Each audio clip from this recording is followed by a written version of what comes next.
The diner was almost empty when she walked in. Black Armani suit, heels clicking against cracked tiles.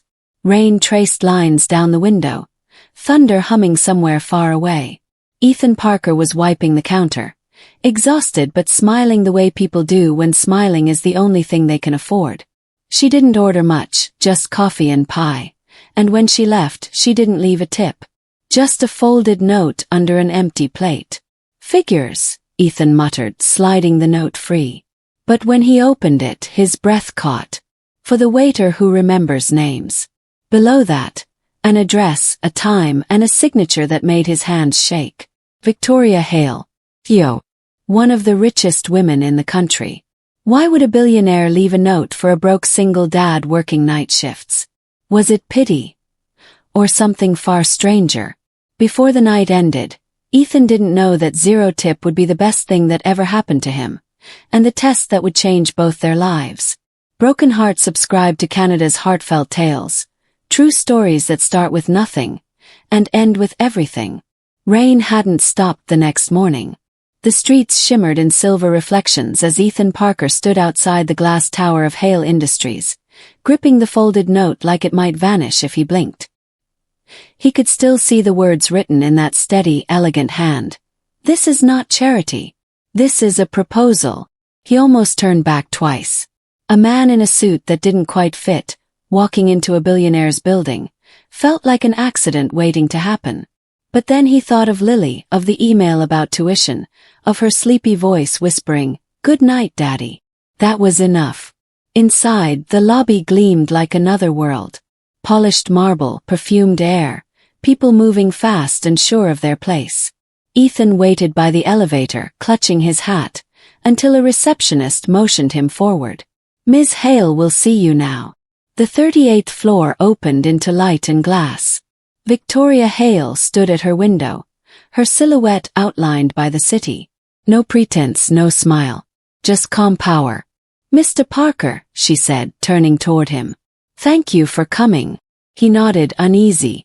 "I'm not sure what this is about. Or why I'm here." Victoria poured coffee herself, strangely human for someone who probably had a dozen assistants.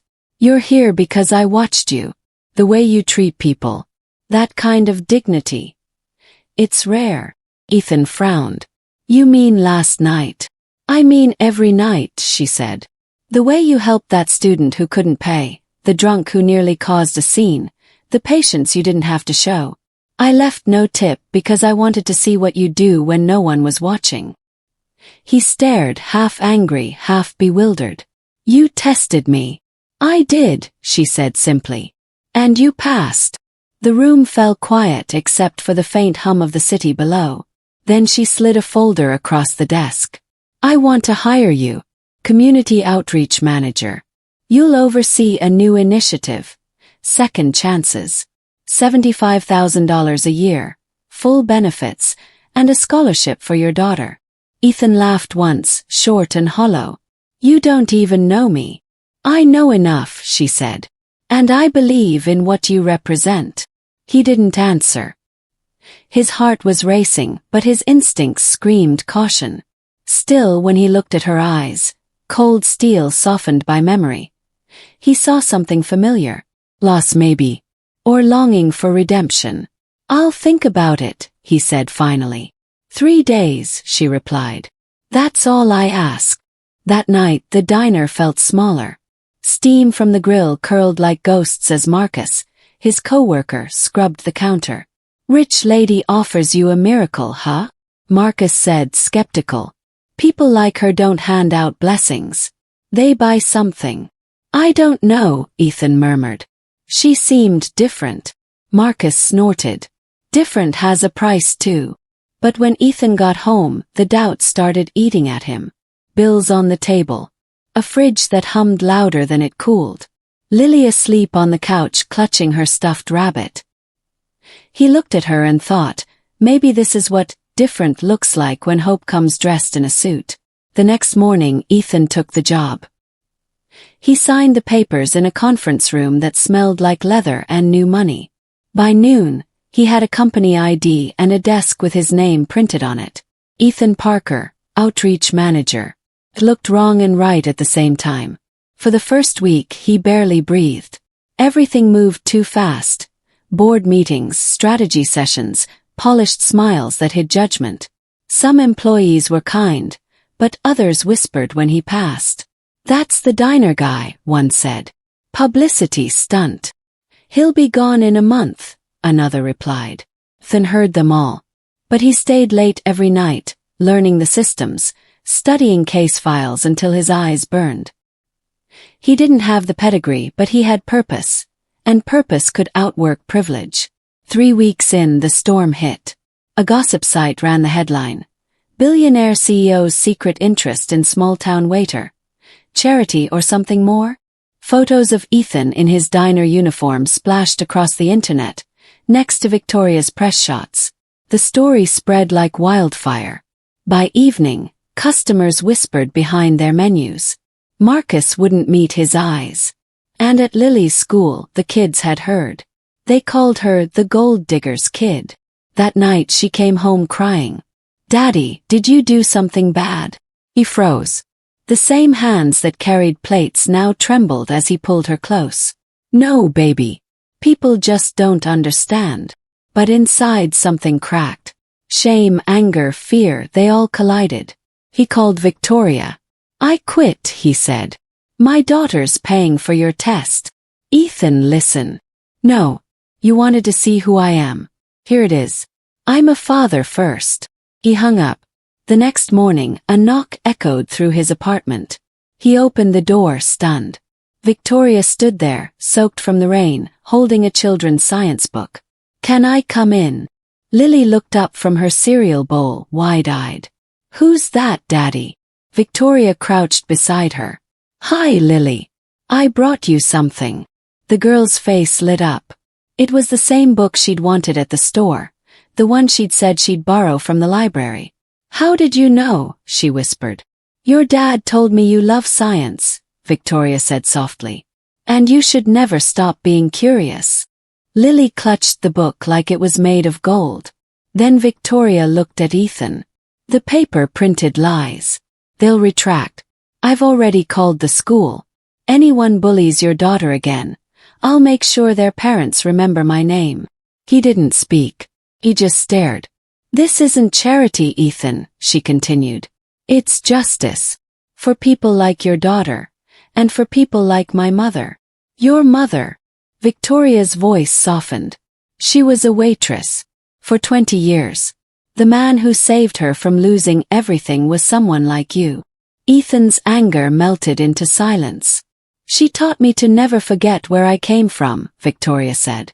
"And I won't. But I need your help to build something that lasts. Don't let gossip decide your story." Then she turned to leave. 3 days, she reminded. "You still have one left." He didn't sleep that night.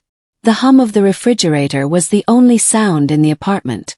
Lily lay asleep, her new book open on the nightstand.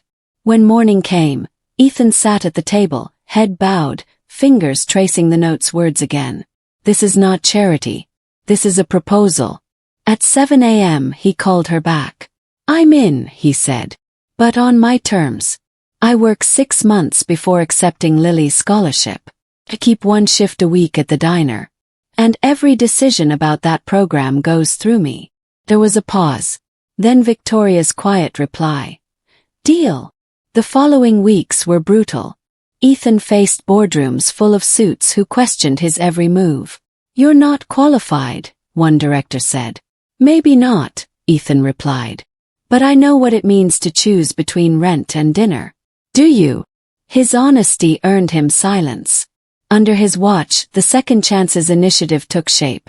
Job training, childcare assistance, educational grants.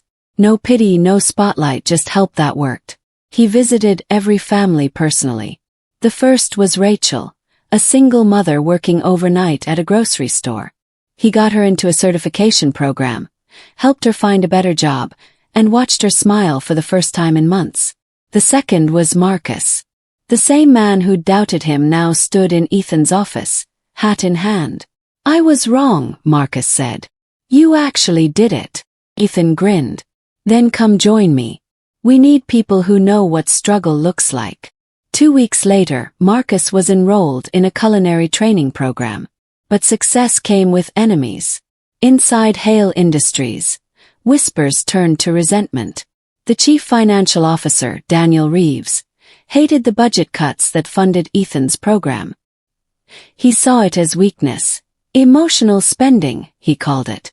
One night, Ethan found a memo on his desk, unsigned, leaking details of families helped by the program. Private data. Someone was sabotaging them. He confronted Daniel in the hallway. You leaked this, didn't you? Daniel smirked.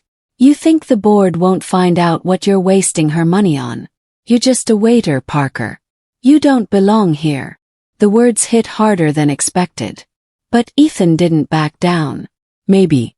But at least I don't step on people to climb. Daniel laughed. You'll be gone before the next quarter. Ethan walked away. But he didn't know the storm was already brewing. 2 days later, Victoria collapsed during a board meeting. Overwork, exhaustion. While she was hospitalized, Daniel called an emergency vote to suspend the Second Chances program. When Ethan found out, he barged into the boardroom mid-session. You can't do this, he said. This is a private meeting, Daniel sneered. Security will escort you out. Ethan's voice rose, raw and steady. You sit here in your $1,000 suits talking about numbers. But I've met those numbers. They have names, faces, kids. They're the reason this company still has a heart. The room went still. Victoria built this program because someone once helped her mother. You cut it now, you're not saving money. You're killing legacy. Then he slid a file across the table. Dozens of success stories. Rachel, Marcus, 50 families. That's what you're cutting. He turned to leave. If you end it, I walk. And I won't walk quietly. For a moment, silence. Then an older board member spoke softly. Let him stay. He's right. By the time Victoria woke up in the hospital, the board had voted unanimously to keep the program, and Daniel Reeves had been fired for misconduct. Weeks later, Victoria returned to the office, pale but smiling. You faced them, she said. I just told the truth. She nodded. That's rarer than gold these days. From that day on, Ethan's place in Hale Industries was no longer questioned. 6 months passed. The program expanded statewide. Marcus became head chef at a major restaurant. Rachel started mentoring single mothers. And Lily laughed again at dinner, her father home every night. One Friday, after his weekly shift at the diner, Ethan noticed a woman in the corner booth. Armani suit, coffee, apple pie. Victoria smiled. Most CEOs don't work this late, he teased. Most CEOs forget where they came from, she replied. She placed a $100 bill under her cup and a folded note on top. He opened it after she left. You're doing great. Keep going. VH. He smiled, slipping it into his pocket. Some tips change lives forever. But the camera doesn't fade yet. Because justice always circles back. 3 months later, a federal audit exposed Daniel Reeves' secret. Embezzlement, falsified reports, offshore accounts. The man who mocked Ethan was led out of a courthouse in handcuffs. Reporters shouted questions. He said nothing. Ethan watched the footage that night, silent, then turned to Lily, who was drawing planets at the kitchen table. She looked up. Daddy, is that the bad man? Yeah, baby, Ethan said softly. That's what happens when you forget what people are worth. Lily smiled. You didn't forget. He kissed her head. I never will. Outside, the rain started again. Only this time it sounded like renewal. That night, the diner was quiet again. The same rain tapped the same windows, but everything had changed. Ethan Parker stood behind the counter, watching the reflection of neon lights ripple across the wet glass. Months ago, he'd been a man counting tips to survive. Now, he was someone who understood that true wealth had never been about numbers. It was about worth, the kind that couldn't be bought or taken away. Lily's laughter drifted through his memory, echoing brighter than the rain. Somewhere out there, people like him were still fighting to be seen, still waiting for someone to believe they mattered. He'd promised to keep that light burning. He smiled, picked up a coffee pot, and walked toward a new customer just sitting down. "Long day?" he asked softly. Kindness didn't end, it carried forward. Dizzy, if this story moved you, help it reach more hearts. Like, share, and subscribe to Canada's Heartfelt Tales, where every act of goodness writes the next chapter.